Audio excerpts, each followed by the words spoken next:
लोकसभा निवडणुकीच्या प्रचारात महायुतीच्या खांद्याला खांदा भिडवून मनसेचे कार्यकर्तेही जोमानं मैदानात उतरले होते.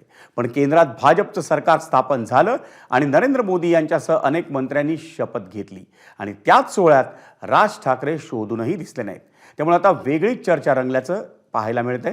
पाहूयात त्याच संदर्भातला एक सविस्तर रिपोर्ट.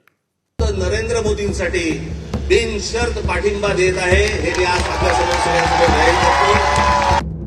महाराष्ट्र नवनिर्माण सेनेचे अध्यक्ष राज ठाकरे यांनी पंतप्रधान नरेंद्र मोदी मुंबईतल्या ज्या स्टेजवर बसले होते त्याच स्टेजवरून ही गगनभेदी घोषणा केली आणि त्यानंतर महायुतीच्या प्रचारात मनसेच्या इंजिनाचा भगवा झेंडाही हिरिरीने सहभागी झाला. महायुतीच्या उमेदवारांसाठी राज ठाकरेंच्या सभांच्या तोफाही धडाडल्या. हे उभ्या महाराष्ट्राने उघड्या डोळ्याने पाहिले.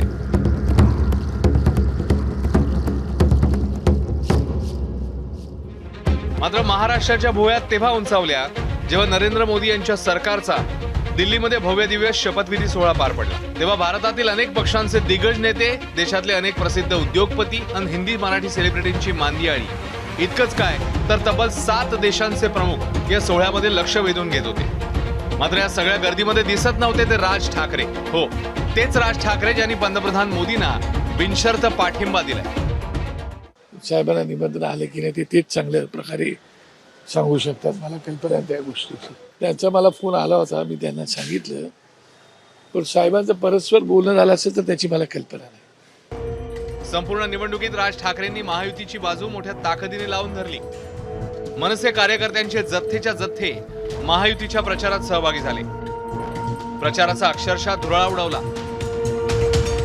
मात्र विजयाचा गुलाल कपाळी लागल्यावर भाजपला राज ठाकरेंचा विसर पडलाय का, असा सवाल आम्ही थेट भाजपच्या ज्येष्ठ नेत्यांनाच विचारला.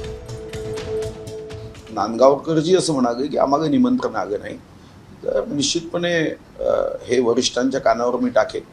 निमंत्रण देताना जी यादी करतात ती साधारणतः अधिकारी प्रोटोकॉल राजशिष्टाचारानुसार करतात आणि तिथं कधी कधी आपले मित्र जे आहे त्यांना निमंत्रण जायचं राहून जातं.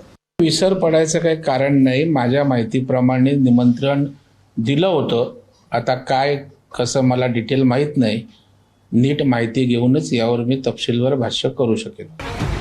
या सगळ्या गदारोळात राज ठाकरेंनी महायुतीचा प्रचार करताना ठाण्यामध्ये आपल्या भाषणात म्हटलेलं एक वाक्य सर्वांना आठवल्याशिवाय राहत नाही. ज्या छगन भुजबळांना फोडलं आज ते इथे असतील. मी आपला काय माझा बाहेरून पाठिंबा आहे त्याच्यामुळे मी काही बोलू शकतो. आपल्याला थोडी फेविकॉल अजून लागला आहे.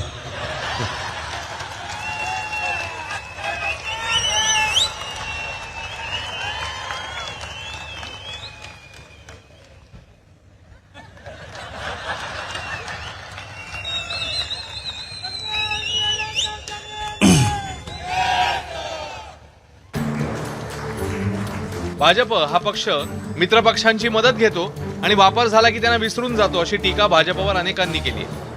त्यातच आता राज ठाकरेंना शपथविधी सोहळ्याचं निमंत्रण भाजपने दिलं नसल्याची चर्चा रंगली आहे. त्यामुळे महायुतीला राज ठाकरेंची गरज आता संपली आहे का आणि मनसे महायुतीबाबत काही वेगळा निर्णय घेणार आहे का, अशी कुजबूज सध्या जोरात रंगली आहे. सुशांत सावंत, एबीपी माझा, मुंबई. एबीपी माझा, उघडा डोळे बघा नीट.